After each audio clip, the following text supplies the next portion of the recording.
મહારાષ્ટ્ર ક્રીડા મંડળ દ્વારા દેશી રમતોનો કેમ્પનો પ્રારંભ કરવામાં આવ્યો છે. બાળકો અને યુવાનોમાં દેશી રમતો પ્રત્યે રૂચિ વધે અને વેકેશનનો સદુપયોગ થાય તેવા ઉમદા હેતુથી મહારાષ્ટ્ર ક્રીડા મંડળ વાડી દ્વારા દર વર્ષની જેમ આ વર્ષે પણ ઉનાળુ કેમ્પનું ભવ્ય આયોજન કરવામાં આવ્યું છે.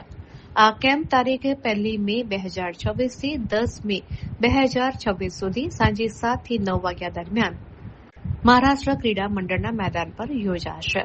આ વર્ષે 8 થી 20 વર્ષની વયના અંદાજે 200 જેટલા છોકરા છોકરીઓએ ઉત્સાહભેર ભાગ લીધો છે. કેમ્પ દરમિયાન પ્રશિક્ષિત ટ્રેનર્સ દ્વારા તમામ રમતવીરોને વૈજ્ઞાનિક ઢબે તાલીમ આપવામાં આવશે. આધુનિક રમતોના યુગમાં આપણી પરંપરાગત રમતો જીવંત રહે તે માટે કેમ્પમાં વિશેષ ભાર મૂકવામાં આવ્યો છે, જેમાં મુખ્યત્વે લંગડી, રસી ખેંચ, દોરી, ઉપરનો મલખંબ, લાકડાનો મલખાંબ, લેઝિમ, ડમ્બેલ્સ, ઊંચો કૂદકો, લાંબો કૂદકો તેમજ વિવિધ પ્રકારની એક્સરસાઇઝનો સમાવેશ થાય છે.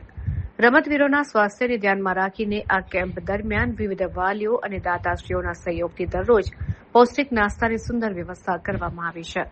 મહારાષ્ટ્ર ક્રીડા મંડળના આ પ્રયાસને વાલીઓ અને રમત પ્રેમીઓ દ્વારા બિરદાવવામાં આવી રહ્યો છે. શારીરિક અને માનસિક વિકાસ માટે આ પ્રકારના કેમ્પ નવી પેઢી માટે આશીર્વાદરૂપ સાબિત થશે.